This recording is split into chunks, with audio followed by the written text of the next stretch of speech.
मुंबई कार्तक 1943 स्वरोदय ज्ञान चिदानंदजी महाराज द्वारा रचित स्वरोदय ज्ञान एना विषे कृपालदेवी प्रस्तावना लखे छे।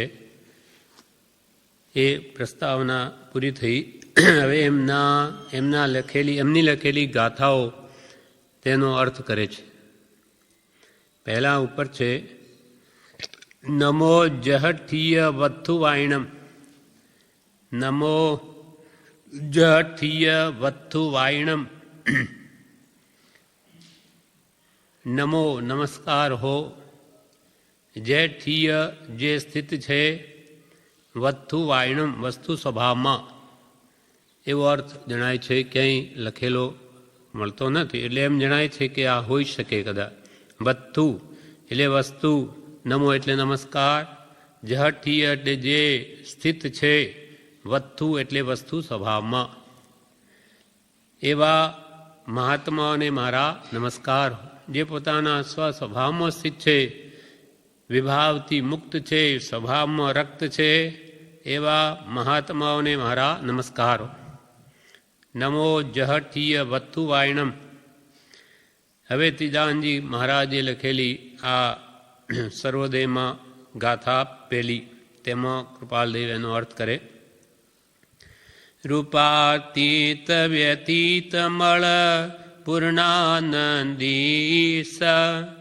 चिदानंदता को नमत विनय सहित निज शीश। रूपातीत व्यतीत मळ पूर्णानंदीस चिदानंदता को नमत विनय सहित निज शीश। रूपातीत रूप थी रहित निराकार परमात्मा अथवा आत्मानु रूप जे छे ते अपनी जेम आकार नथी, निराकार छे। जो कि सिद्ध में पण ए अंतिम समय जे देहना त्याग वखते जे आकार होय छे ते ज आकारे त्यां पण एना आत्माना प्रदेशो रहे छे। पण आत्मा रूपी द्रव्य छे, रूपथी रहित छे। रूपातीत व्यतीत मल, रूप रस गंध स्पर्श ए तो पुद्गलनो स्वभाव छे, आत्मा तो अरूपी छे। तो रूपातीत एटले रूपथी रहित, व्यतीत मल એટલે કર્મરૂપી મેલ જેનો નાશ પામ્યો છે। કર્મરૂપી મેલથી જે રહિત થયા છે એથી વ્યતીત મલ જેનો કર્મરૂપી મલ વ્યતીત થઈ ગયો। પૂર્ણાનંદી ઈશ એટલે પૂર્ણ આનંદી એટલે પૂર્ણ આનંદના જે સ્વામી છે। ઈશ એટલે પરમ સ્વામી। સંપૂર્ણ આનંદ જેને કેવળ જ્ઞાન પ્રગટવાથી अथा चार घातियां कर्म न थवाथी जेने पूर्ण आनंद प्रकट थयो छे एवा ईश ईश्वर अथवा पूर्ण आनंदना स्वामी चिदानंद ताकू नमत। चिदानंदजी के छे तेमने हूँ पोतानु मस्तक नमावी विनय सहित नमस्कार करूँ छूं। रूपातीत व्यतीत मल पूर्णानंदीस चिदानंदता को नमत विनय सहित निज शीश। हवे एक एक शब्दना अलग अर्थ कृपालदेव करे छे। रूपातीत एटले जे ए शब्दथी परमात्म दशा रूप रहित छे एम सूचव्युं। आत्मानु शुद्ध स्वरूप सहजात्म स्वरूप ते रूपातीत छे। एटले रूपातीत शब्द लखवाथी चिदानंदजी महाराजे सूचव्युं के परमात्म दशा छे ते रूपथी रहित छे। आपणे चर्म चक्षु गोचर नथी, आपणी चामड़ानी आंखथी ते देखाय नहीं एम सूचव्युं। अने व्यतीत मलथी ए शब्दथी कर्मोनो नाश थवाथी ते रूपातीत दशा प्राप्त थाय छे एम सूचव्युं। एटले रूपातीत दशा जे परमात्मा स्वरूप छे ते एमने केवी रीते प्राप्त थयुं तो कि व्यतीत मल घातियां कर्मरूपी मल कर्म मल जेनो नाश थई गयो नष्ट थई गयो तेथी ए रूपाती दशा प्रगट थई छे। વ્યતીત મલ શબ્દથી કર્મનો નાશ થવાથી એ દશા પ્રાપ્ત થઈ છે એમ સૂચવ્યું. પૂર્ણાનંદી ઈશ એટલે એ શબ્દથી તે દશાના સુખનું વર્ણન કહ્યું કે જ્યાં સંપૂર્ણ આનંદ છે તેનું સ્વામિત્વ એમ સૂચવ્યું.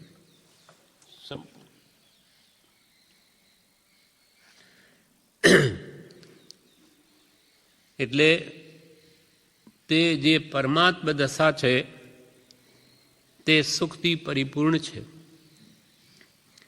એ દશાના સુખનું વર્ણન કહ્યું કે જ્યાં સંપૂર્ણ આનંદ છે તેનું સ્વામિત્વ સૂચવ્યું. એટલે ભગવાનને સંપૂર્ણ આનંદ પ્રગટ છે, એના એ સ્વામી છે. પૂર્ણાનંદી ઈશ રૂપરહિત તો આકાશ પણ છે. એથી કર્મમળ જવાથી આત્મા જડ રૂપ સિદ્ધ થાય. કોઈ એમ જેમ આત્મા રૂપરહિત છે તો કે આકાશ પણ રૂપરહિત જ છે. એથી સાથે એવું વિશેષણ લગાવ્યું કે ખાલી રૂપથી જ નહીં, રહિત જ નહીં, પણ કર્મમળથી પણ રહિત છે. એથી કર્મમળ જવાથી આત્મા જડરૂપ સિદ્ધ થાય. એ આશંકા જવા એમ કહ્યું કે તે દશામાં આત્મા પૂર્ણાનંદનો ઈશ્વર છે અને એવું તેનું રૂપાતીતપણું છે.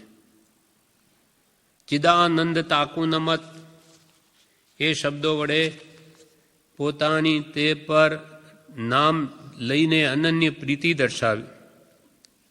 કૃપાલ એક એક શબ્દનો ભાવ સ્પષ્ટ કરે છે કે એમને આ રીતે કેમ એ શબ્દો વાપર્યા હશે. તો કે રૂપાતીત, ખાલી રૂપાતીત જ નહીં, કર્મમળથી પણ રહિત એના એ સ્વામી છે. વળી પૂર્ણાનંદી ઈશ પૂર્ણ આનંદના ઈશ્વર છે, જડ નથી. ચિદાનંદ તાકુ નમત ચિદાનજી મહારાજ એને નમસ્કાર કરે છે પરમાત્મા સ્વરૂપને. એ ઉપરથી એમને એમના પ્રત્યેની અનન્ય પ્રીતિ દર્શાવી. અત્યંત પ્રેમ છે ભગવાન પ્રત્યે, ભક્તિ છે, માટે એમ કહ્યું. ચિદાનંદ તાકુ નમત સમુચ્ચય નમસ્કાર કરવામાં જે ભક્તિ, તેના નામ લઈ પોતાનું એકત્વ દર્શાવી વિશેષ ભક્તિનું પ્રતિપાદન કર્યું. સમુચ્ચય એટલે બધા જે કોઈ પણ એ પરમાત્મા સ્વરૂપને પામેલા છે એ બધાને નમસ્કાર કરવામાં તે ભક્તિ, એનું નામ લઈ, તે પછી સિદ્ધ હો, અરિયંત હો કે કેવડી હો,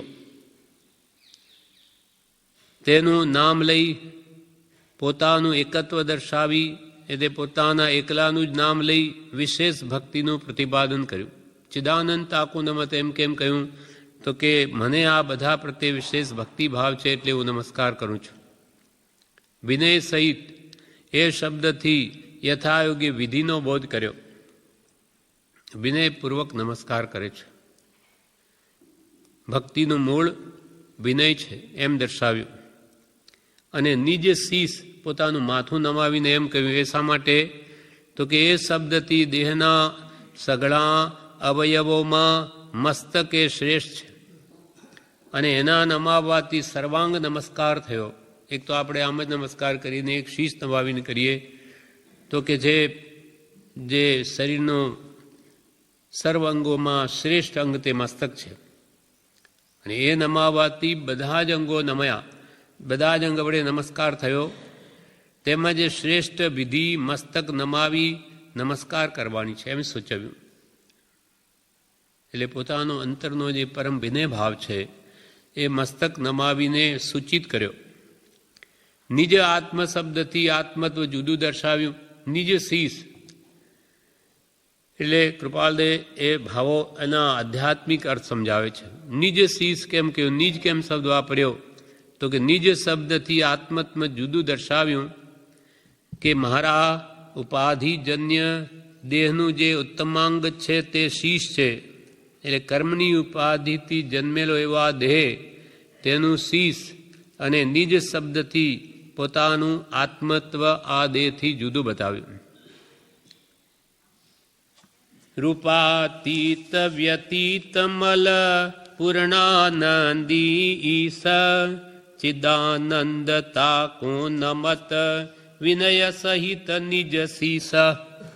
રૂપથી અતીત કર્મ મેલ જેનો વ્યતીત થઈ ગયો, પૂર્ણ આનંદના જે ઈશ્વર છે એવા ચિદાનંદ પરમાત્માને હું ચિદાનંદ નામથી છું તે એમને નમસ્કાર કરું છું.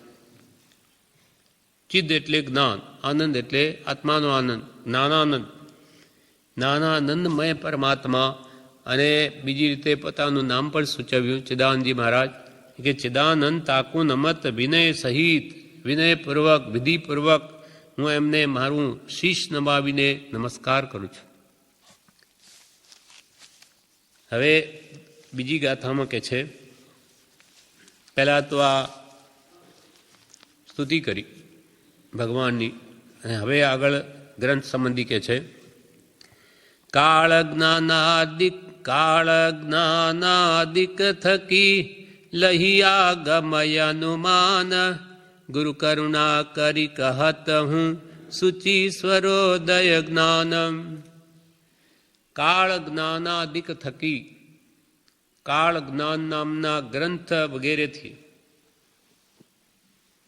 કાળ જ્ઞાન નામનો અન્ય દર્શનોમાં ગ્રંથ છે કે જેમાં આયુષ્ય જાણવાનો ઉત્તમ પ્રકારે બોધ છે. આપણું આયુષ્ય કેટલું હશે એના દ્વારા જણાય છે એમ અહીંયા કહેવાનો આશય છે. કાળ જ્ઞાન નામના ગ્રંથ વગેરેથી જૈન સિદ્ધાંતમાં કહેલા બોધના અનુમાનથી લઈ આગમ અનુમાન, આ ગ્રંથ જે હું રચું છું સ્વરોદય જ્ઞાન, તે કાળ જ્ઞાનાદિ ગ્રંથો થકી અને જિનેશ્વર ભગવંતોએ જે સિદ્ધાંતો ઉપદેશ્યા તેના અનુમાનથી અને ગુરુ કૃપાના પ્રતાપ વડે કરીને સ્વરોદયનું પવિત્ર જ્ઞાન કહું છું. અને શ્રી ગુરુની કૃપા થવાથી ગુરુના પ્રતાપે આ સ્વરોદયનું પવિત્ર જ્ઞાન કહું છું. કાળ જ્ઞાનાદિક થકી, કાળ જ્ઞાન આદિ ગ્રંથો થકી લહી આગમય અનુમાન, અને આગમના અનુમાન વડે ગુરુ કરુણા કરી કહત હું, ગુરુની કરુણા કૃપા એના વડે કહત હું સુચિ સ્વરોદય જ્ઞાન, પવિત્ર એવા સ્વરોદય જ્ઞાનને હું કહું છું. વળી કૃપાલદેવ આના વિશે એક એક શબ્દને અહીંયા ફોડ પાડે છે. કાળ જ્ઞાન એટલે એ નામનો અન્ય દર્શનમાં આયુષ્ય જાણવાનો બોધ કરનારો ઉત્તમ ગ્રંથ છે. અને તે સિવાયના આદિ શબ્દથી બીજા ગ્રંથોનો પણ આધાર લીધો છે એમ કહ્યું કે કાળજ્ઞાન નામના જેમાં આયુષ્ય જાણવાનો બોધ, જાણવાનો ઉત્તમ ગ્રંથ અન્ય ધર્મોમાં છે એના વડે, અને બીજા પણ એ સિવાયના ગ્રંથોનો આધાર મેં એમાં લીધો છે એમ કે સૂચવ્યું. કાળ જ્ઞાનાદિ થકી. પછી આગમ અનુમાન, ભગવાનના મુખેથી આવેલા તે આગમ, એ શબ્દથી એમ દર્શાવ્યું કે જૈન શાસ્ત્રમાં આ વિચારો ગૌણતાએ દર્શાવ્યા છે. તેથી મારી દૃષ્ટિએ જ્યાં જ્યાં જેમ બોધ લીધો તેમ તેમ મેં દર્શાવ્યું છે. મારી દૃષ્ટિએ અનુમાન છે, કારણ કે હું આગમનો પ્રત્યક્ષ જ્ઞાની નથી, એ હેતુ છે. કૃપાલ કે એમને આગમ અનુમાન લખવાનું પ્રયોજન શું? તો કે એ શબ્દથી ચિદાનંદજી મહારાજે એમ દર્શાવ્યું કે જૈન શાસ્ત્રોની અંદર આ સ્વરોદય જ્ઞાન સંબંધી વિચારો ગૌણ છે, મુખ્યતાએ લીધા નથી, ગૌણતાએ છે. તેથી મારી દૃષ્ટિએ જ્યાં જ્યાં મને એ સંબંધી બોધ થયો અને બોધ એમાંથી મેં લીધો તે મેં અહીંયા દર્શાવ્યો છે. પણ મારી દૃષ્ટિએ અનુમાન છે, અનુમાનથી કહું છું, કારણ કે હું આગમનો પ્રત્યક્ષ જ્ઞાની નથી. એટલે આગમમાં મને જે જે દ્રષ્ટિગોચર થયું તે પ્રમાણે તેમાંથી બોધ લીધો છે, પણ એ અનુમાન છે, કારણ કે મને પ્રત્યક્ષ કેવળ જ્ઞાનની પ્રાપ્તિ નથી. હવે ગુરુ કરુણા, કાલ જ્ઞાનાદિક થકી લહી આગમ અનુમાન, ગુરુ કરુણા થકી કહત હું. હવે આ ગુરુ કૃપા એ કહે છે, ભલે ને કાલ જ્ઞાનાદિ ગ્રંથો હોય, આગમના અનુમાનથી પણ ગમે તેમ કહી દઉં તો પણ કે છે એ બધું લખવામાં સમર્થ ન થાય, પણ મારા પર ગુરુની કૃપા છે એ દ્રષ્ટિથી જ હું આ એ કંઈક લખી શક્યો છું. ગુરુ કરુણા એ શબ્દોથી એમ કહ્યું કે કાળ જ્ઞાન અને આગમના અનુમાનથી કહેવાની મારી સમર્થતા ન થાત, કારણ તે મારી કાલ્પનિક દ્રષ્ટિનું જ્ઞાન હતું. એ મારી કલ્પનાથી હું એમાંથી નિર્ણય કરું. તેથી એ તો કાળ જ્ઞાન કે આગમના અનુમાનથી પણ મારી કાલ્પનિક દ્રષ્ટિનું જ્ઞાન હતું, પણ તે જ્ઞાનનો અનુભવ કરી દેનારી એ ગુરુ મહારાજની કૃપા દ્રષ્ટિ છે. આજે હું લખું છું એમાં ભલેને કાલ જ્ઞાનાદિ ગ્રંથ હોય કે આગમ પણ છે, પણ એમાંય અનુમાનથી કહું છું, પણ એ જ્ઞાનનો અનુભવ દેનારી એવી ગુરુ મહારાજની કૃપા દ્રષ્ટિ છે. એટલે જે કંઈ પણ આ લખાયું છે તે મારા ગુરુની કૃપાથી લખાયું છે. ગુરુ બિન જ્ઞાન ન ઉપજે, ચિદાનંદજી મહારાજ કે છે. સૂર્યોદય જ્ઞાન ગ્રંથ મેં લખ્યો, ગુરુ કૃપાએ લખ્યો છે. બાકી તો બધું અનુમાન છે, પણ ગુરુ કૃપા થવાથી મને જે જે જ્ઞાનનો અનુભવ થયો તે પ્રમાણે મેં લખ્યું છે.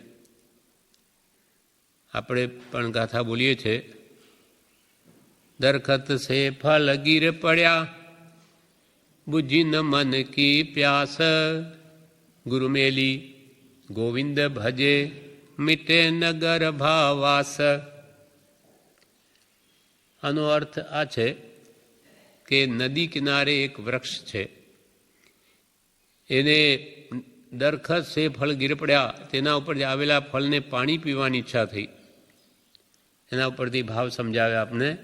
તો એને શું કર્યું કે પાણી પાસે જ છે, નદી કિનારે છે, એટલે એમાં પડી ગયું એ ફળ પાણી પીવા માટે.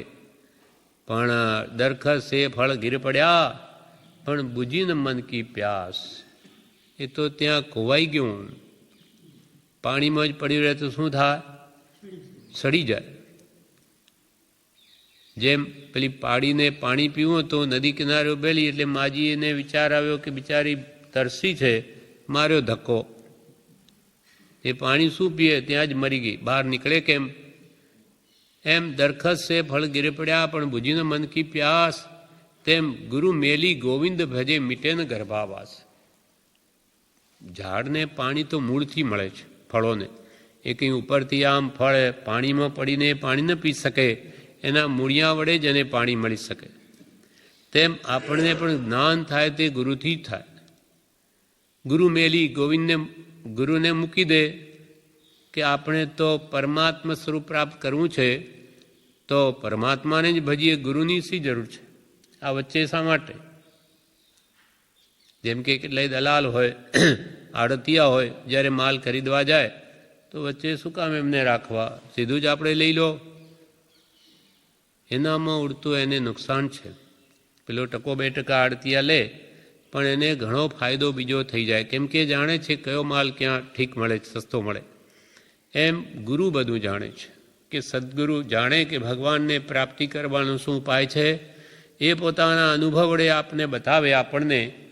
તે પ્રમાણે આપણે કરીએ તો જ જ્ઞાન પ્રાપ્તિ થાય, બીજો ઉપાય નથી. માર્ગની ખબર ન હોય અને હું તો પહોંચી જઈશ, કોઈને પૂછે નહીં, પત્તો નહીં ખાય. BA ભણવું હોય એમ કે આ માસ્તરોની ને પ્રોફેસર, આ બધી શી જરૂર? આપણે બધું છે તો ચોપડામાં જ ને, વાંચી લઈશું ઘરે, પરીક્ષા આપી દઈશું, પાસ થઈ જવાશે. પણ નથી થતું એમ. એને ગુરુ એને સમજાવે, દ્રષ્ટિકોણ બતાવે કે આ દ્રષ્ટિ, આ વાત એમ છે, આ અપેક્ષા એમ છે.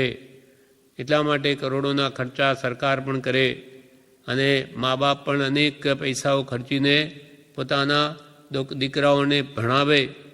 એના પાછળ કારણ છે કે ગુરુ બિન જ્ઞાન ન ઉપજે, ગુરુ બિન મિલે ન ભેદ, ગુરુ બિન સંશય ના મિટે. જય જય જય ગુરુદેવ, ગુરુદેવની જય હો. સદગુરુના ઉપદેશ વણ સમજાય ન જીનરૂપ, તો સમજ્યા વણ ઉપકાર સો, સમજે જીન સ્વરૂપ. તેમ અહીંયા કે છે કે આ બધું આગમો છે, કાલ નાનાદિ ગ્રંથો છે, તેમણે એ કહેવાની મારી સમર્થતા ન થાત. ચિદાનંદજી મહારાજ કે ખાલી ગ્રંથો વડે, કારણ કે તે મારી કાલ્પનિક દ્રષ્ટિનું જ્ઞાન હતું. મારે એમાં કલ્પના કરવાની કે આમ હશે કે આમ હશે.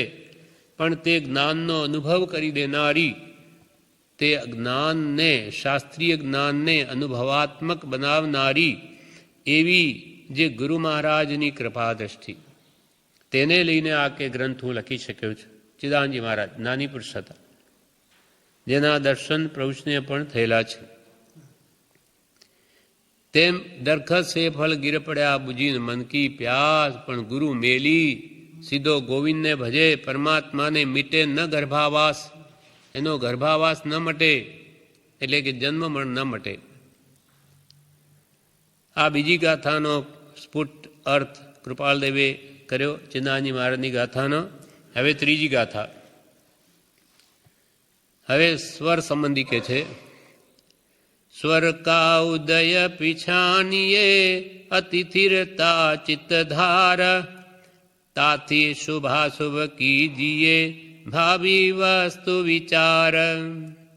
સ્વર કા ઉદય પીછાનીએ અતિથિરતા ચિત્તધાર, તાથી શુભાશુભ કીજીએ ભાવિ વસ્તુ વિચાર. સ્વર કા ઉદય પીછાનીએ, સ્વર જે સ્વર કયો સ્વર ચાલે છે, ડાબો કે જમણો, અથવા ઈંગલા પિંગલા સુષુમ્ના જે નાડીઓ છે, એનું કે છે ઉદય પીછાનીએ કઈ ચાલી રહી છે, સ્વર કયો ચાલે છે. પણ ચિત્તની અતિશય સ્થિરતા ધારણ કરીને ભાવિ વસ્તુનો વિચાર કરી શુભાશુભ એ અતિ સ્થિરતા ચિત્તધાર એ વાક્યથી ચિત્તનું સ્વસ્થપણું કરવું જોઈએ, ત્યારે સ્વરનો ઉદય થાય. યથા યોગ્ય એમ સૂચવ્યું. શુભાશુભ ભાવિ વસ્તુ વિચાર એ શબ્દથી એમ સૂચવ્યું કે તે જ્ઞાન પ્રતીતભૂત છે, અનુભવ કરી જુઓ. સ્વર કા ઉદય પીછાણીએ, સ્વર કેવી રીતે ચાલી રહ્યો એનો ઉદય જાણો, પણ અતિ સ્થિરતા ચિત્તધાર. ચિત્તની અતિશય સ્થિરતા થયા વગર તેનો ખ્યાલ નહીં આવે. તાથી શુભાશુભ કીજીએ ભાવિ વસ્તુ વિચાર, એટલે ચિત્તની સ્થિરતા ધારણ કરીને વસ્તુનો વિચાર કરી, એટલે એનું પરિણામ શું આવશે એ પહેલાં વિચાર કરીને શુભાશુભ કાર્ય કરો કે ભાવ કરો.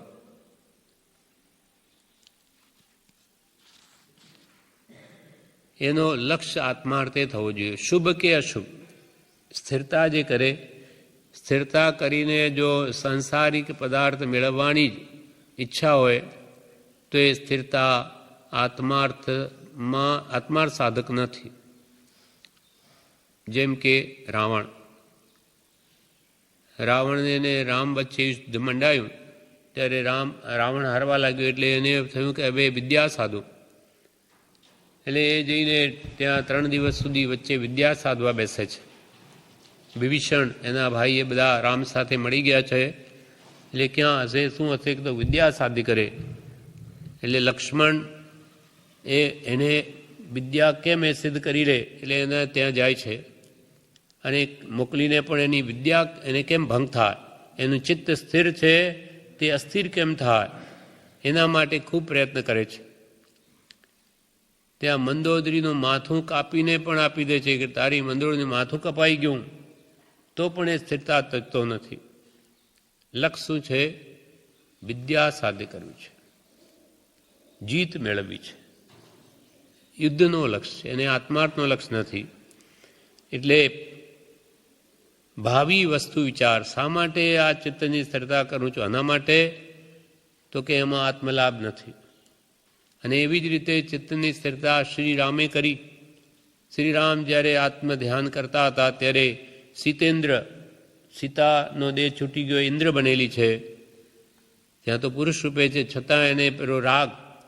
એટલે શ્રી રામ અહીંયા આવે સ્વર્ગમાં, પછી સાથે મોક્ષે જઈશું, એટલે ત્યાં સીતાનું રૂપ લઈને અનેક પ્રકારે અનુકૂળ ઉપસર્ગ કરે છે.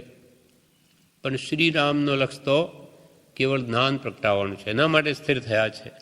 એટલે એનો આશય શુદ્ધ ભાવનો છે. દેવતા સીતા પોતે ઇન્દ્ર થયેલી, પણ રાગ છે પૂરુનો કે રામ અહીંયા આવે એટલે પછી સાથે મોક્ષે જઈશું. એને પણ સ્થિરતા કરવાનો ભંગ કરવા ઘણો પ્રયત્ન કર્યો. સીતાએ દેવ પછી સ્ત્રી રૂપે આવીને ધ્યાનમાં છે પણ એને ન ચલાવી શકી. એનો આશય શું છે? સ્થિરતા તો રાવણે કરી ને રામે કરી. નામની સ્થિરતા તો મોક્ષ માટે છે, કેવલનાથ પ્રગટાવવા એનો લક્ષ્ય છે. એટલે અહીંયા કે જે ભાવિ વસ્તુનો વિચાર કરી ચિત્તને સ્થિર કરી ને શુભાશુભ એ તરફથી ધ્યાન આપીને જો આત્માર્થે કરે તો જ આ વાસ્તવિક છે. નહીં તો આ સ્વરનો ઉદય કે ઈંગલા પિંગલા બધું જ બંધન કરનાર છે.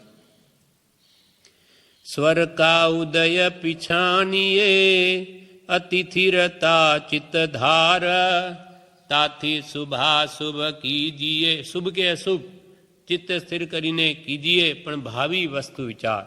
આનું મારે પરિણામ શું મેળવવું છે એ ભાવ લક્ષ્ય કરીને કે કરજો. એ શબ્દથી એમ સૂચવ્યું કે તે જ્ઞાન પ્રતિતભૂત છે, પણ અનુભવ કરી જુઓ. જ્ઞાન, સમ્યક જ્ઞાન આપણને સાચી વસ્તુનું શ્રદ્ધાન કરાવે છે. પછી એને તમે અનુભવ કરી જુઓ, એટલે તમે ખરેખર અનુભવમાં લો કે ખરેખર એમ જ છે કે નહીં.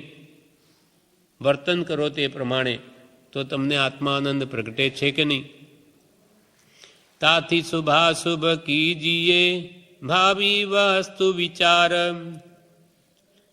એટલે અતિ સ્થિરતા ચિત્તધાર એ વાક્યથી ચિત્તનું સ્વસ્થપણું કરવું જોઈએ. ત્યારે સ્વરનો ઉદય થાય. ચિત્ત સ્થિર ન થાય એટલે વૃત્તિઓ ભટકતી જ રહે સંસારમાં, તો એનું ચિત્ત સ્થિર નહીં થાય એમ સૂચવ્યું. અને શુભાશુભ ભાવિ વસ્તુ વિચાર, ભાવિ એટલે ભવિષ્યની શું પરિણામ મેળવવું છે એ શબ્દથી એમ સૂચવ્યું કે તે જ્ઞાન પ્રતિતભૂત છે, પણ અનુભવ કરી જુઓ. હવે વિષયનો પ્રારંભ કરે છે. કૃપાલ કે હવે ચિદાનજી મહારાજ વિષયનો પ્રારંભ કરે છે.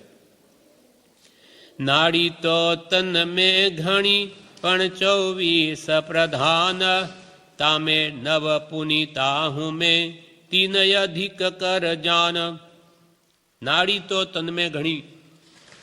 આપણા શરીરમાં નાડી તો ઘણી નાડીઓ છે, પણ 24 તે નાડીઓમાં મુખ્ય છે.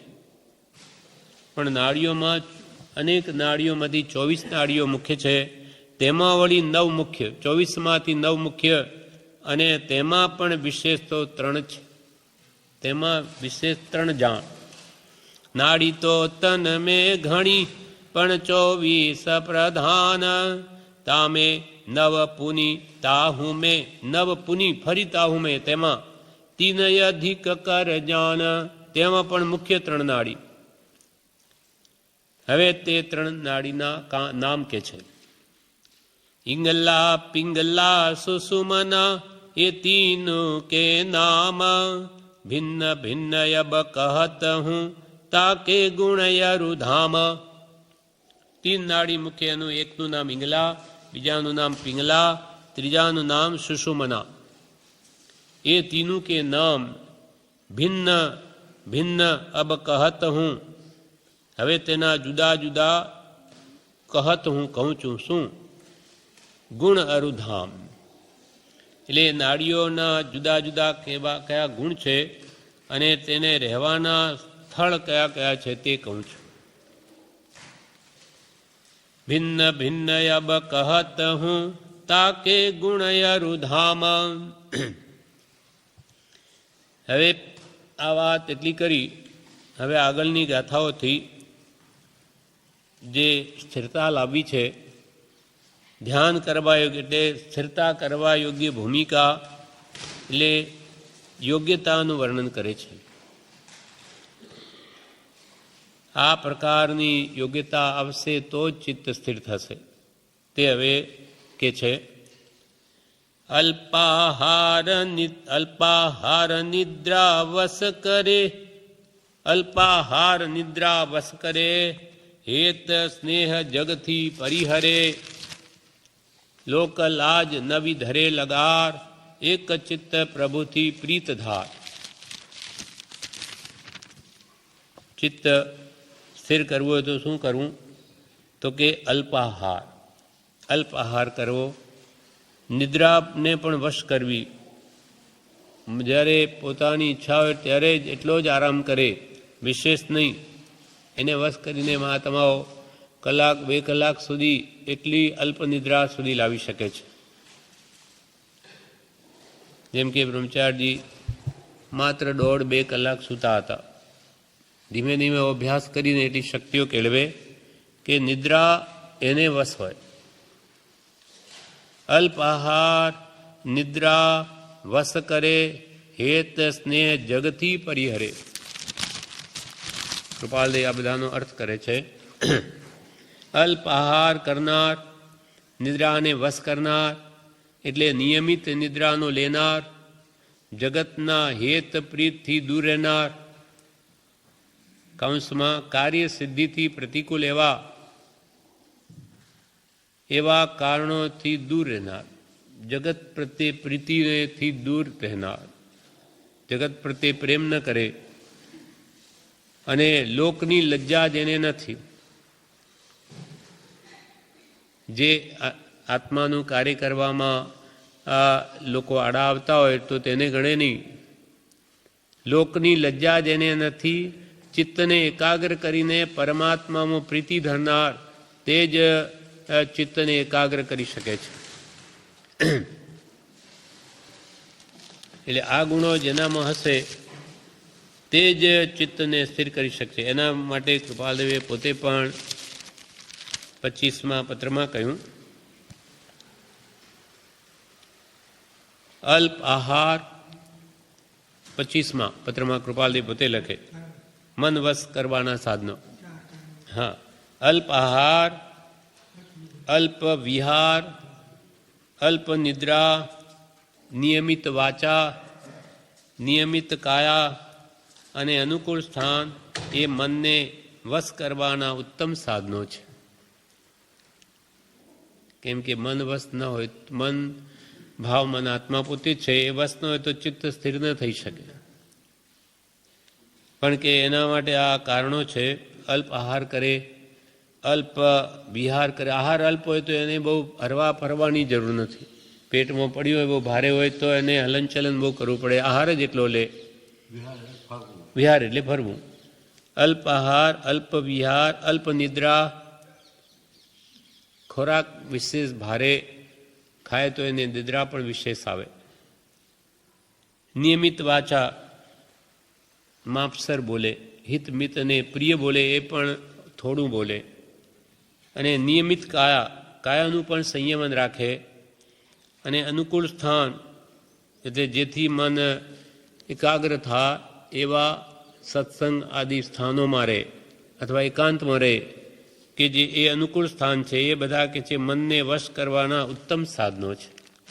તેવી રીતે ચિદાનજી મહારાજે પણ કહ્યું કે અલ્પાહાર નિદ્રા વશ કરે, હેત સ્નેહ જગથી પરિહરે. લોકલાજ નવી ધરે લગાર. લગાર માત્ર પણ લોકલાજ રાખે નહીં ઉત્તમ કાર્યમાં. સદાચારથી વિપરીત જતો હોય તો લોકલાજ જરૂર રાખે, પણ આત્મહિત કરવું હોય ને સત્સંગની કોઈ ના પાડે તો તેમાં લોકરાજ રાખે નહીં. કે સત્સંગમાં જઈશ તો લોકો શું કહેશે, એને ગણે નહીં. પણ જ્યાં કૃપાલદેવે કહ્યું છે ઉપદેશ છાયામાં કે જ્યાં વેશ્યાને દ્વાર પર જવા લાગ્યો તો ત્યાં એને માત્ર લોકલાજ જ એને આડી આવી.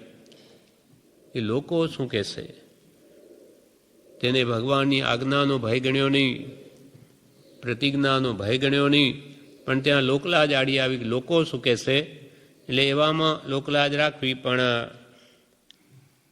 આત્માર્થ સાધવામાં કોઈ બાધક થતું હોય તો કોઈની લાજ ગણવી નહીં.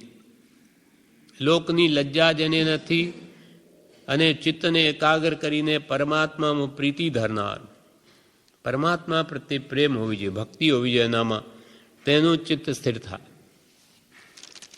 લોકલાજ નવી ધરે લગાર, એક ચિત્ત પ્રભુથી પ્રીત ધાર. આશા એક મોક્ષ કી હોય, બીજી દુવિધા નહીં ચિત્ત કોઈ. ધ્યાન જોગ જાણો તે જીવ, જે ભવ દુઃખથી ડરત સદીવ. આશા એક મોક્ષ કી હોય. જે કૃપાલદેવે આત્માર્થીના લક્ષણમાં કહ્યું, માત્ર મોક્ષ અભિલાષ ભવે ખેદ પ્રાણી દયા, ત્યાં આત્માર્થ નિવાસ તે જ વાત ત્યાં કે છે. એટલે આત્માર્થી નહીં હશે તો એનું ચિત્ત સ્થિર નહીં થાય. આશા એક મોક્ષ કી હોય, બીજી દુવિધા નહીં ચિત્ત કોઈ. આશા એક મોક્ષ કી હોય, માત્ર મોક્ષ અભિલાષ, બીજી દુવિધા નહીં ચિત્ત કોઈ. બીજા સર્વ પ્રકારની દુવિધા, કોઈ પણ પ્રકારની આશા તેના અંતરમાં હોય નહીં. એટલે મોક્ષ સિવાયની સર્વ પ્રકારની આશા જેણે ત્યાગી છે. અને ધ્યાન યોગ જાણો તે જીવ, જે ભવ દુઃખથી ડરત સદીવ. આશા એટલે ઈચ્છા. એટલે બીજી સંસારની કામના અંતરમાં હશે તો એનું ચિત્ત સ્થિર નહીં થાય. તે ઈચ્છા વસ્તુને મેળવવા માટે જ એનું મન દોડતું હશે, વિચાર કરે, પણ જેને કંઈ જોઈતું જ નથી એનું મન ચિત્ત સ્થિર થા. આશા એક મોક્ષ કી હોય, બીજી દુવિધા નહીં ચિત્ત કોઈ. બીજી કોઈ પણ પ્રકારની ઉપાધિ મનમાં હોય નહીં. ધ્યાન જોગ જાણો તે જીવ, તેને તમે તે આત્માને ધ્યાન કરવાયું જાણો. આપણા માટે પેલા ઔષધ વિચાર ધ્યાન, વિચારરૂપ ધ્યાન કરવું હોય તો ચિત્ત સ્થિર જોઈએ, નહીં તો શું કહેવું છે જ્ઞાનીઓનું સમજાય નહીં. અને જે ભવ દુઃખથી ડરત સદીવ, ભવ દુઃખથી સદૈવ ડરે. ભવે ખેદ, કૃપાલદેવ લખ્યું ભવે ખેદ. સંસાર એને ભયંકર ત્રાસરૂપ લાગે, દુઃખરૂપ લાગે, ત્રિવિધ તાપાગ્નિમય જણાય, તે જ ચિત્તને સ્થિર કરી શકે. આપણને સંસારમાં સુખ બુદ્ધિ હોય તો આપણું મન ત્યાં જ જાય. જ્યાં એને વિશેષ વસ્તુનું મહાત્મ્ય હોય તેનું ચિત્ત સહેજે દોડે. એટલે આપણી વૃત્તિ કેમ સ્થિર નથી રહેતી? કુટુંબમાં, ધનમાં, માન મોટાઈ એમાં પ્રીતિ હોવાથી આપણી વૃત્તિ ભટકતી જ રહે છે. ધ્યાન જોગ જાણો તે જીવ, જે ભવ દુઃખથી ડરત સદીવ. સદીવ એટલે સદૈવ જે સંસાર દુઃખથી ડરે, ત્રાસ પામે. આશા એક મોક્ષ કી હોય, બીજી દુવિધા ન વિચિત કોઈ. ધ્યાન જોગ જાણો તે જીવ, જે ભવ દુઃખથી ડરત સદીવ. હવે ગાથા આગળની ગાથામાં કે છે, પર નિંદા મુખથી ન વિકરે, નિજ નિંદા સુણી સમતા ધરે. કરે સૌ વિખતા પરિહાર, રોકે કર્મ આગમન દ્વાર. વળી ધ્યાન યોગ્ય કોણ થઈ શકે? તો કે પરનિંદા મુક્તિ પરિહરે. જે પોતાના મુક્તિ પરની નિંદાનો ત્યાગ કરે. પરનિંદા એ સબળ પાપ માન. કૃપાલ પરનિંદા એ તો બળવાન પાપ છે. પરનિંદા મુક્તિ નવી કરે. બ્રહ્મચારીજી ગાથા લખી છે સ્વદોષ દર્શનમાં કે પરનિંદાને તો વિષ્ઠા કહી. વિષ્ઠાને મોઢામાં કોણ ઘાલે? પરનિંદા વિષ્ઠા વડે ખરડાયું મુખ પૂર્ણ. પરનિંદા કરવાથી પરનારી નિરખી નયન નિંજાયા વિશ્વચૂર્ણ. પર નિંદા વિષ્ઠા વડે ખરડાયું મુખ પૂર્ણ. પર જીવોની નિંદા કરવાથી આખું મોઢું વિષ્ઠાથી ખરડાઈ ગયું. પર નારી નિરખી નયન, નયન વડે રાગથી પર સ્ત્રીને જોવાથી અંજાયા વિષ ચૂર્ણ. એના આંખમાં ઝેરનું ચૂર્ણ નાખી દીધું હોય તો એનું પરિણામ શું આવે? આંખ જતી રહે. તેમ જે વિકાર દ્રષ્ટિથી જુએ છે તે પ્રતિ સમય કર્મ બાંધે છે. પર નિંદા મુખથી ન વિકરે, નિજ નિંદા સુણી સમતા ધરે. અને વળી પોતાની નિંદા સાંભળીને જે સમતા ધરી રહે, પરની નિંદા કરે નહીં, અને આપણી નિંદા કોઈ કરતું હોય તો એમાં પણ સમતા ભાવ રાખે, ત્યારે જ કર્મથી છૂટે. અને એમ માને કે આ કંઈ મારા પૂર્વકર્મનો જ દોષ છે એટલે એ મારી નિંદા કરે છે. સારું છે, મને જાગૃતિ રહેશે વિશેષ કે મારી નિંદા કરનાર હોય તો કંઈ મારી ભૂલ થતી હોય તો હું પણ જાગ્રત રહું. એટલે કબીરદાસજી શું કહે કે જે આપણો નિંદક હોય એને તો ઘરમાં જ રાખો, અને ઘરમાં પણ ઝૂંપડી બાંધીને કે એક રૂમ બાંધીને રાખો કે હંમેશા એ આપણા દોષો જોયા કરે કે આપણે શું કરી રહ્યા છે, આપણી ભૂલો કાઢે. નિંદક નિયરે રાખીએ, આપણો નિંદક એને પાસે રાખો.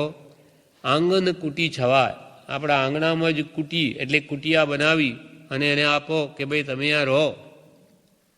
તો એથી શું લાભ?